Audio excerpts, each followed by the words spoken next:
ఎవరికి శ్రమ? దేవుణ్ణి విడిచిపెట్టిన వారికి శ్రమ. ఎవరికి శ్రమ? దేవుణ్ణి నిర్లక్ష్యం చేసిన వారికి శ్రమ. ఎవరికి శ్రమ? దేవుడిచ్చిన ఆరోగ్యాన్ని, ఆయుష్ను వ్యర్థం చేస్తున్న వారికి శ్రమ. ఎవరికి శ్రమ? దేవుని సన్నిధికి రాని వారికి శ్రమ. ఎవరికి దుఃఖం అండి? ఎందుకు దుఃఖం వస్తుంది? దుఃఖానికి కారణాలు ఉండట్లేదు. వేదన వేదన వేదన వేదన. ఎందుకు దుఃఖం వస్తుంది? ఎందుకు ఏడుపు వస్తుంది? ఎప్పుడు కుటుంబం అంతా దుఃఖకరమైన పరిస్థితుల్లోకి ఎందుకు నెట్టబడుతున్నాయి? ఆలోచన చేస్తున్నారా ఎప్పుడైనా? ఎందుకు దుఃఖం మన కుటుంబాలు ఏలుబడి చేస్తుంది? ఎందుకంటే మనం దేవునితో సంబంధాలు కలిగి ఉన్నాం. చెప్పండి, నిర్లక్ష్యం చేస్తున్నాము కనుక.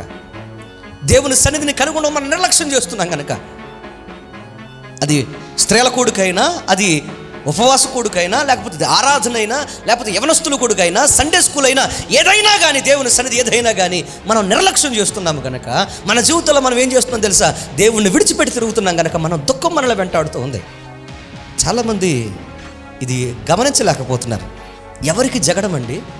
దేవుని వాక్యం సెలవిస్తుంది, ఎవరికి జగడం? జగడము అంటే ఏంటి చెప్పండి? గొడవలు, అంతేనా? గొడవలు. ఎందుకు గొడవలు వస్తాయి? ఒక ఇంట్లోనైనా, ఒక సంసారంలోనైనా, ఒక వ్యక్తికి మధ్యనైనా, లేకపోతే ఒక స్నేహితుడికి మధ్యనైనా, లేకపోతే ఒక సంఘంలోనైనా ఎందుకు గొడవలు వస్తాయి? ఎందుకు జగడం? ఎందుకు? ఎక్కడ దేవుని సన్నిధి అడుగంటిపోతూ ఉంటుందో అక్కడ ఏమవుతుంది తెలుసా? గలిబిలి ఏర్పడడం ప్రారంభిస్తుంది. ఏం ఏర్పడుతుంది?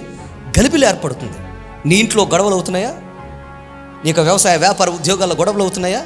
లేకపోతే నీ సంసారంలో గొడవలు అవుతున్నాయా? భార్య భర్తల మధ్యన గొడవలు అవుతున్నాయా? అయితే మీరు అర్థం చేసుకోవాల్సిన విషయం తెలుసా? మీ జీవితాల్లో దేవుని సన్నిధి, దేవుని యొక్క అభిషేకము, దేవుని యొక్క చెప్పండి ప్రసన్నత అడుగంటిపోతుందని మీరు గుర్తుపెట్టుకోండి.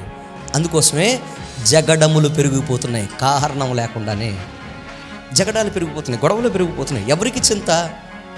ఎవరికంటే చింత ఏంటి?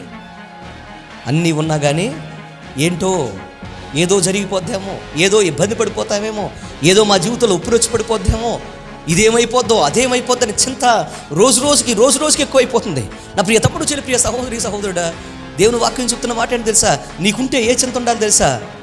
దేవుని గురించిన చింత ఉండాలి నీకు. దైవ చింతన ఉండాలి. ఏ చింత ఉండాలి? దైవ చింతన ఉండాలి తప్ప ఈ లోక సంబంధమైన చింత ఉండకూడదు.